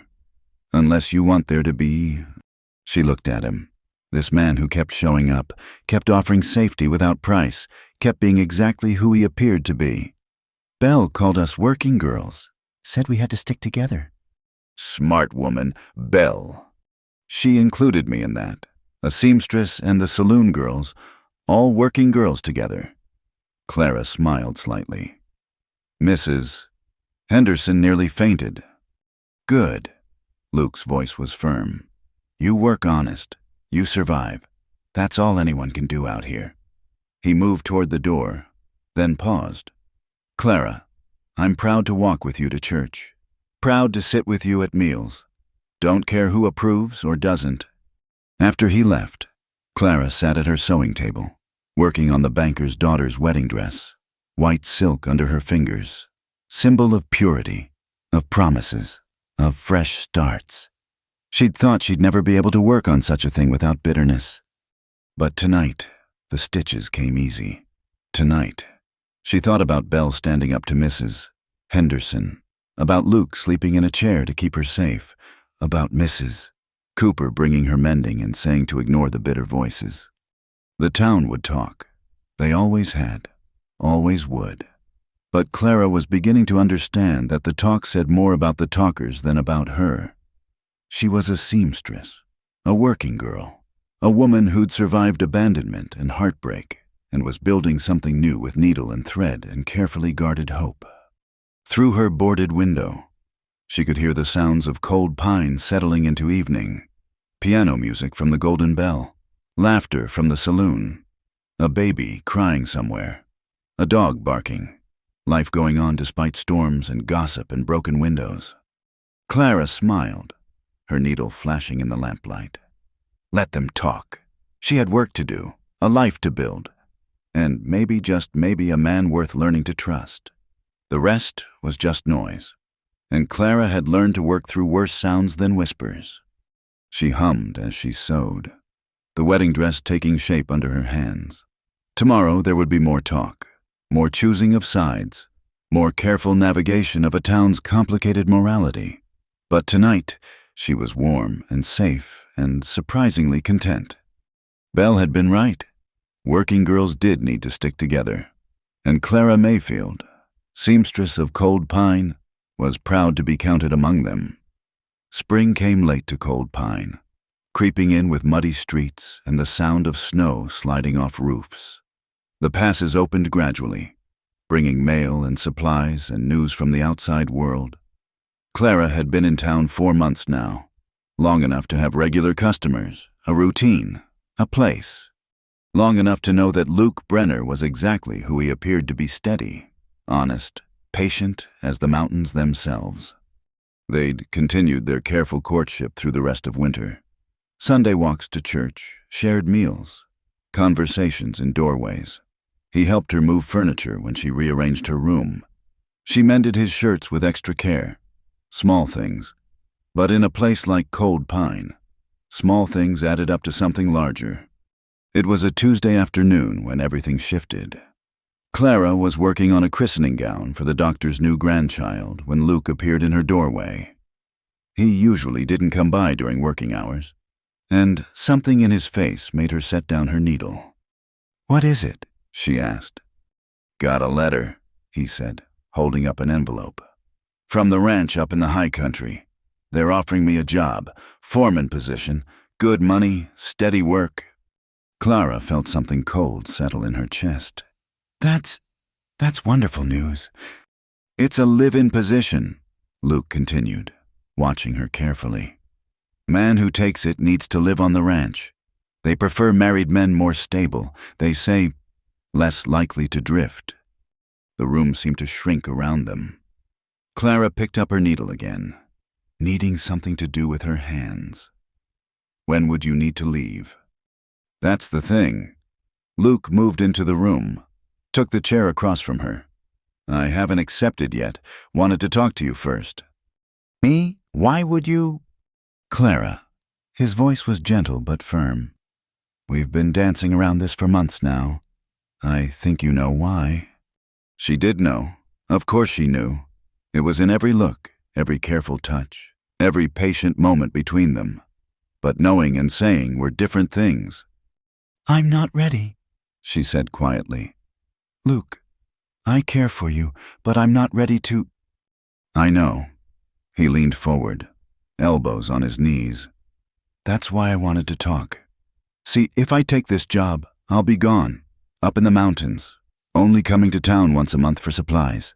And that's no way to court a woman, especially one who needs time." Clara looked at him then, really looked, saw the conflict in his eyes, the weight of the choice he was facing. "It's a good opportunity," she said. "You shouldn't pass it up because of me." "Shouldn't I?" Luke's smile was rueful. "Clara, I've been drifting since I came back from the war. Town to town, job to job, never staying long. Then I met you, and for the first time in years, I wanted to stay put. I can't ask you to give up. You're not asking, I'm choosing." He stood, paced to the window. "But I need to know if there's hope. Not a promise, not a commitment, just hope. That someday you might trust me enough to build something real." Clara set down her sewing entirely, folded her hands in her lap to keep them from shaking. Outside, she could hear the normal sounds of cold pine wheels in mud, hammering from the construction down the street, life moving forward. "My mother used to say that love wasn't just a feeling," she said slowly. "She said it was a choice you made every day, to stay, to work, to trust even when trust felt impossible." She looked up at Luke. "I haven't been able to make that choice since Thomas. Haven't wanted to. And now?" "Now?" Clara took a breath. "Now I wake up and look for you at breakfast. I save the best mending for your shirts. I feel safer when you're in town and worried when you're on the freight runs." She stood, moved to stand beside him at the window. "I don't know if that's love, but it's something." Luke turned to face her, his expression soft. "It's enough, more than enough." "So you'll stay turn down the ranch job?" "If you're asking me to." Clara felt the weight of that, the power and the responsibility. This man was putting his future in her hands, trusting her with it even as she struggled to trust him. "I'm not used to staying either," she admitted. "Even when I'm not moving, part of me is always ready to run, always waiting for the disappointment, the betrayal, the reason to leave." "I know." Luke's hand moved, hesitated, then gently touched her cheek, the first real touch between them since that night she'd held his hand. "But you haven't run yet. 4 months of gossip and hard work and cold nights. And you're still here." "So are you." "So are we." The pronoun hung between them, fragile and new. "We, not quite a promise, but the possibility of one." "Stay," Clara whispered. "Please stay." Luke's hand was warm against her face. "For how long?" "Until I stop being afraid. Until I can say the words you deserve to hear. Until—" She stopped, frustrated with her own limitations. "Clara." Luke's other hand came up, framing her face gently. "I'll stay as long as you need. Take the freight job. Keep my room at Mrs. Ellis's. Court you proper until you're ready. A year, 2 years, however long." And if I'm never ready, then I'll be the most patient bachelor in Montana Territory. His thumbs traced her cheekbones. But I don't think that'll be the case. You're already braver than you know. Standing up to Mrs. Henderson, making friends with Belle, letting me this close. He was right. Somewhere between that first night when he'd brought her wood and this moment, she'd started letting him in. Not all at once, but in increments. Like spring coming to Cold Pine slowly, muddy, imperfect, but inevitable. "Luke," she said softly. I think I'd like you to kiss me. Just once. To see." His eyes searched hers. "You sure?" She nodded, not trusting her voice. Luke leaned down slowly, giving her time to change her mind, to step away. But Clara held still, heart hammering as his lips touched hers. It was gentle, careful, nothing like the passionate embraces she'd shared with Thomas in hidden corners. This was a question and an answer, a promise and a possibility. When Luke pulled back, Clara's eyes were wet. "All right?" he asked, concern creasing his brow. "Yes," her voice was barely a whisper. "Yes, I think we might be all right." Luke smiled then, the full, genuine smile she'd seen so rarely. "May I write to the ranch, tell them I'm not available?" "Please do." He stepped back, propriety reasserting itself, but the air between them had changed, charged with possibility, with hope that wasn't quite trust but might grow into it. "I should go," Luke said. "Let you get back to your sewing." "Luke," Clara called as he reached the door. "Thank you for staying, for being patient, for everything." "Thank you for asking me to stay," he replied. "First time anyone's wanted me to." After he left, Clara stood at the window for a long time, watching the muddy street, the melting snow, the signs of spring everywhere. Her lips still tingled from that careful kiss. Her heart still raced from the choice she'd made. She'd asked him to stay. Not forever, not with promises of marriage or certainty, but to stay nonetheless, to give her time to learn trust again, to build something real on the foundation of shared meals and steady presence and patient courtship. Clara returned to her sewing, picking up the christening gown with hands that trembled only slightly. The tiny stitches came easier now, the white fabric no longer mocking but hopeful. New life, new beginnings, new choices. Through her window, now properly glassed thanks to Murphy's work, she could see Luke walking down Main Street. He stopped at the post office, probably to send his refusal to the ranch. Several men called out greetings, and he responded with nods and waves. He belonged here now, had made a place for himself. As had she, Clara realized. Somewhere between arriving as Samuel Hayes's abandoned woman and becoming Cold Pine's seamstress, she'd put down roots, thin ones, tentative, but roots nonetheless. That night at supper, when she took her usual place beside Luke, she let their hands touch briefly on the table. Just a moment, just a brush of fingers, but enough for him to know she meant it. The staying, the trying, the slow, careful building of something neither of them quite dared name yet. "Mrs." Ellis served the meal with her usual efficiency, but Clara caught her small smile. Around them, the miners talked and laughed, life in Cold Pine continuing its rough rhythm. But at their table, in their small circle of possibility, something new was growing. Patient as spring, steady as the mountains, real as the calluses on Clara's fingers from months of honest work. Not love yet, perhaps, but the hope of it. And in a place like Cold Pine, sometimes hope was the bravest thing of all. Summer arrived in Cold Pine with wildflowers and dust, transforming the muddy streets into hard-packed earth that sent up clouds with every wagon wheel. Clara had been in town 8 months now, long enough that people had stopped calling her the new seamstress and simply called her Clara. The slow courtship with Luke had continued its patient course. They walked together in the evenings now that the days were longer. He helped her tend the small garden misses. Ellis had given her behind the boarding house. They talked about his childhood on a farm in Ohio, about her mother's death when she was 16, about dreams that had shaped themselves to fit the reality of Cold Pine. It was a Thursday evening in July when Luke invited her to his cabin for the first time. "I've been working on it," he said over supper. "It's not much, but it's finished enough to be seen. Thought maybe you'd like to visit, see what I've been building." Clara felt the weight of the invitation.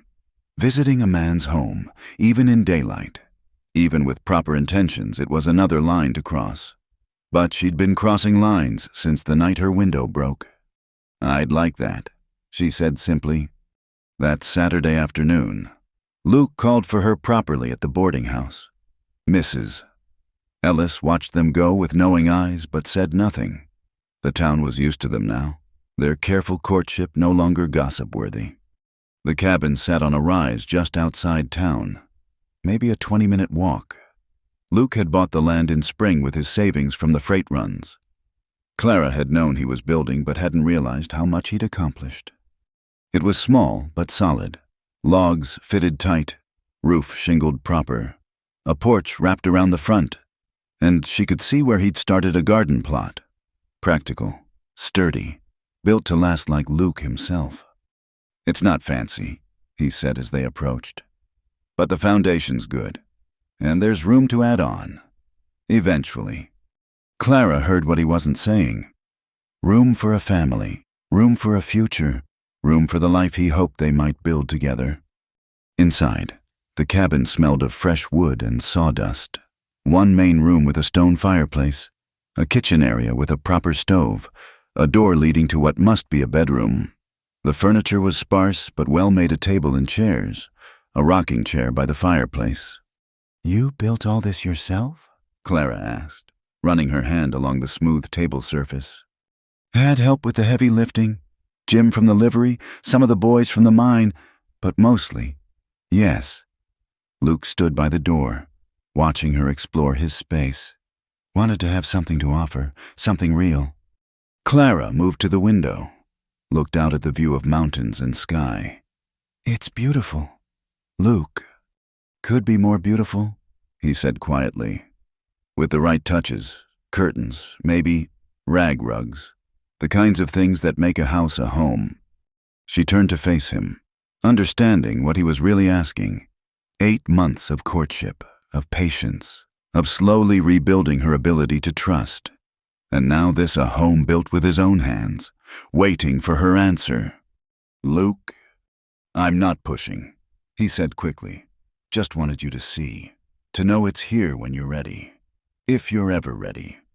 Clara crossed the room to where he stood, looked up at his familiar face, the face that had become part of her daily landscape, as essential as needle and thread.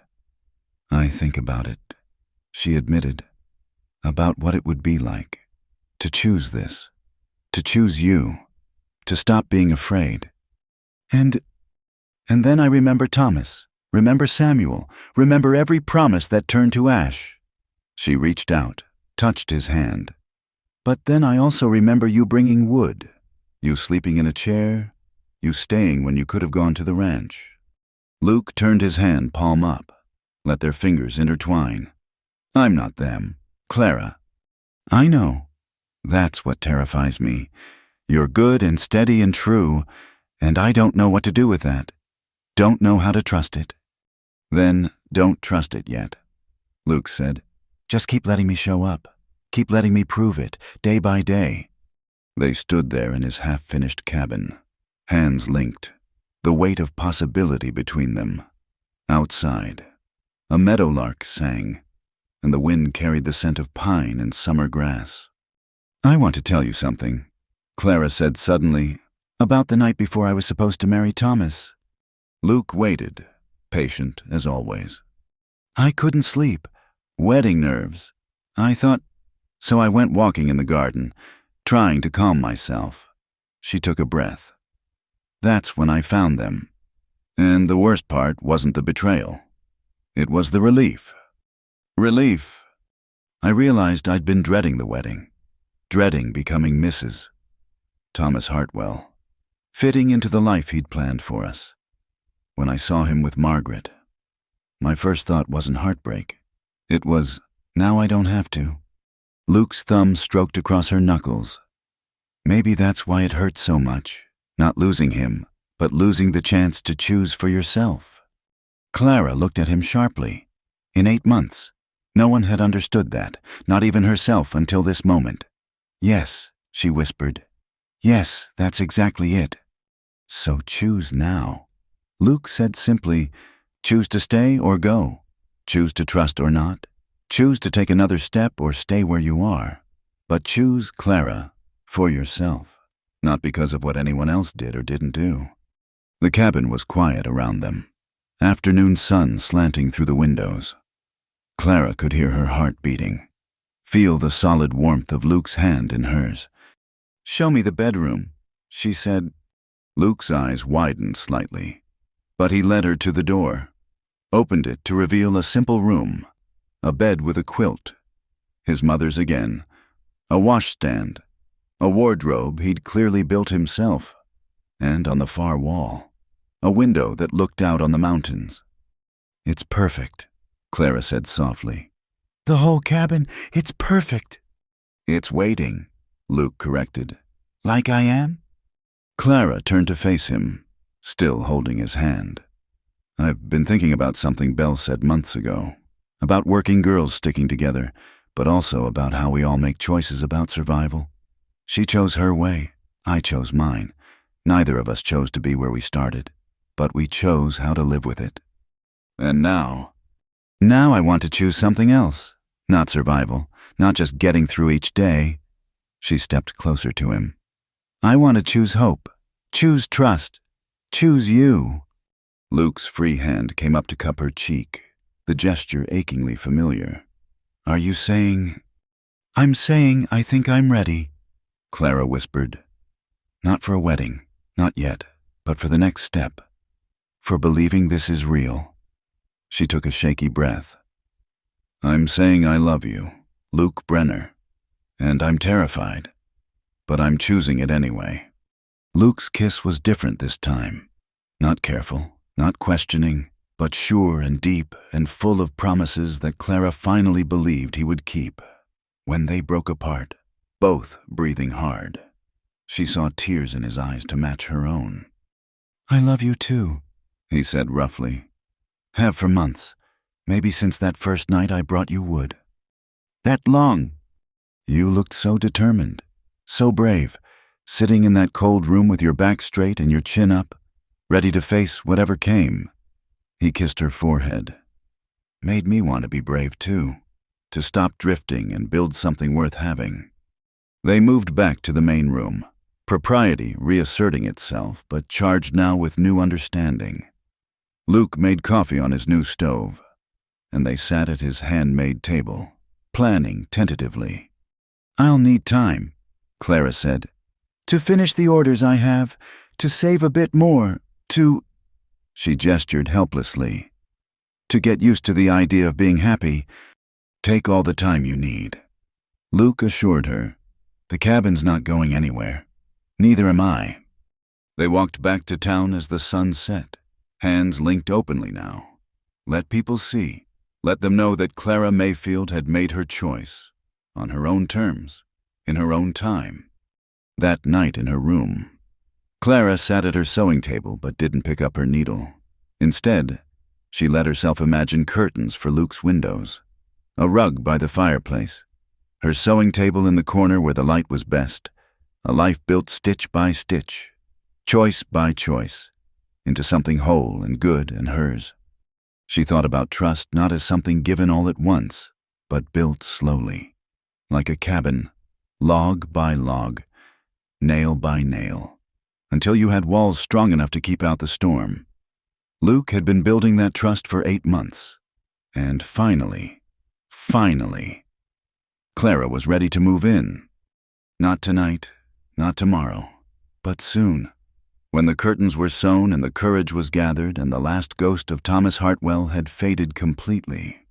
She picked up her needle then, began work on a new project, not for a customer this time, but for herself, for the home that waited on the rise above Cold Pine, where a patient man had built a life for two with his own steady hands. The first curtain panel took shape under her fingers. Simple muslin that would let in light while keeping privacy. The first stitch in what would become their home, their life, their choice to trust in love again. Outside, Cold Pine settled into evening, but inside Clara's room, hope bloomed like summer wildflowers, wild, unexpected, and absolutely real. Autumn painted Cold Pine in shades of gold and rust, the aspens on the mountainsides blazing like torches against the evergreens. Clara stood in the cabin that had become home, adjusting the curtains she'd sewn, not the simple muslin she'd first imagined, but a pretty calico print that Luke had surprised her with from Murphy's store. They'd been married 6 weeks now. A quiet ceremony in the little church with Mrs. Ellis and Belle as witnesses. No grand wedding like the one she'd planned with Thomas. No elaborate dress or reception. Just Clara in her best blue dress, Luke in his Sunday suit, and Reverend Miller speaking words about love and patience and the courage to trust again. The morning sun slanted through those calico curtains now, warming the rag rugs on the floor, the quilt on their bed. All the small touches that had transformed Luke's bachelor cabin into their home. Clara moved to the stove, poured coffee into 2 cups, one for her, one for Luke, who was already out checking on the horses. She'd kept her sewing business, setting up her table in the corner with the best light just as she'd imagined. The women of Cold Pine still brought their mending, their alterations, their hopes stitched into fabric. Even Mrs. Henderson had come, stiff and formal, needing a mourning dress altered after her mother's passing. Clara had done the work with professional kindness, and something in Mrs. Henderson's face had softened, though they'd never be friends. The door opened, bringing Luke in a gust of cool morning air. He stomped his boots on the mat, another of Clara's additions, and crossed to kiss her cheek, his lips cold against her warm skin. "Frost last night," he said, accepting the coffee gratefully. "Might be an early winter." "I've already started on your new coat," Clara said, gesturing to the heavy wool pieces cut and waiting on her sewing table. "Should have it done by week's end." Luke smiled, the easy smile that came more often now. "What did I do to deserve a wife who keeps me warm?" "Waited," Clara said simply. "You waited until I was ready."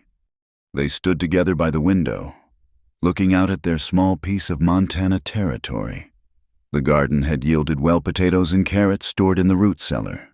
Preserves lined up on the shelves Luke had built, evidence of a life being built together, season by season. "I've been thinking," Luke said carefully, the tone that meant he'd been mulling something over, "about adding on to the cabin, another room or two, for the future." Clara's hand went unconsciously to her still flat stomach. She hadn't told him yet, waiting for the right moment. But somehow he always knew her mind. "How did you guess?" she asked softly. Luke set down his coffee, turned her to face him. "Your face when you're cooking, seen that look before. With my sister. And you've been tired lately. Going to bed early." His hands framed her face gently. "Were you going to tell me?" "Tonight," Clara admitted. "I wanted to be sure. It's early still. And sometimes—" She trailed off, unable to voice the fears. "Hey," Luke said softly. "Whatever happens, we'll face it together. That's what we promised. Isn't it for better or worse?" Clara leaned into him, feeling the solid warmth of his chest, the steady beat of his heart. "I'm scared," she whispered. "Happy, but scared. What if I'm not? What if I can't?" "You'll be a wonderful mother," Luke said firmly. "Look how you've tended this home, this life we're building. Look how patient you've been with me, teaching me to be the husband you deserve." "You didn't need teaching," Clara protested. "You knew how to love right from the start. I was the one who had to learn." They held each other in the morning light, the weight of new life between them, Another step in the journey that had begun with a woman alone at a train station and a man who brought wood without being asked. Later that morning, Clara walked to town to deliver the banker's shirts. The path was familiar now, worn by her feet and Luke's over the months. Cold pine spread below her, smoke rising from chimneys, the sound of hammers from new construction. The town was growing, changing, but still small enough that everyone knew everyone's business. She stopped at Belle's establishment to drop off a repaired corset.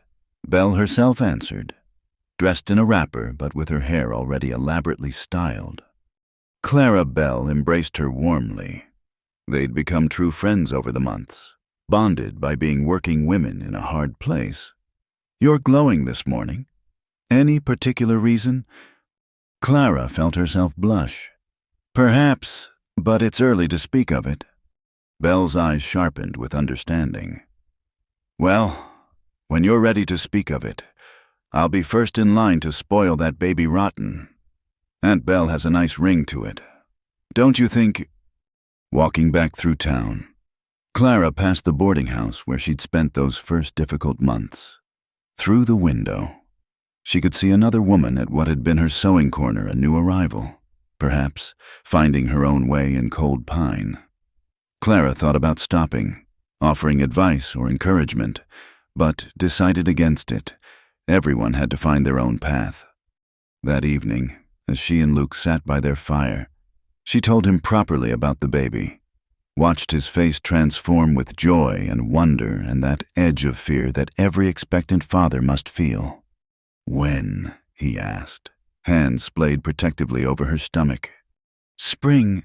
I think April or May." Clara covered his hand with hers.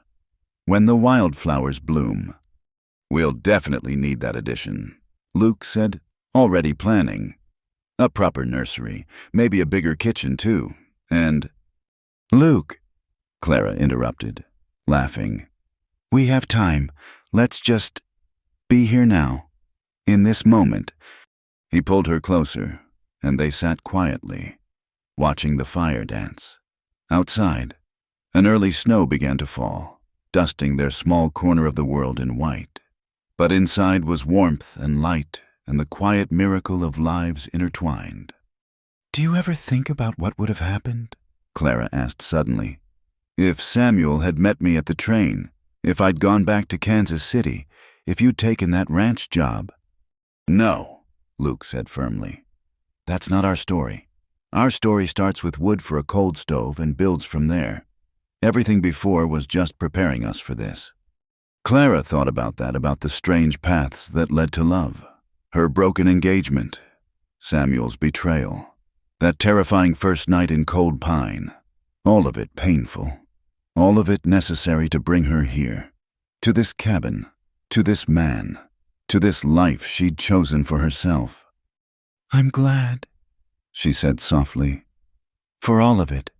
Even the hard parts. Because they brought me to you." Luke kissed her temple. "Sweet talk like that. Mrs. Brenner. And I'll have to add 3 rooms instead of 2. She laughed, the sound bright in their quiet home. Tomorrow there would be sewing to do, chores to tend, life to build stitch by stitch. There would be morning sickness and swollen ankles and the 1,000 worries of impending motherhood.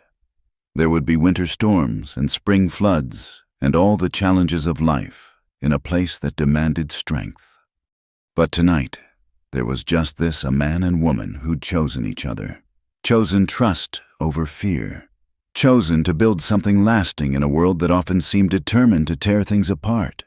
The fire crackled, the snow fell, and in a cabin above Cold Pine, 2 hearts beat in quiet rhythm, 3 hearts, if you counted carefully. Clara picked up her sewing tiny stitches now on tiny clothes while Luke sketched plans for the addition, working side by side, building their future with patient hands and hopeful hearts. They embodied the best of what Cold Pine could offer, a chance to start over, to choose your own path, to find love in unexpected places.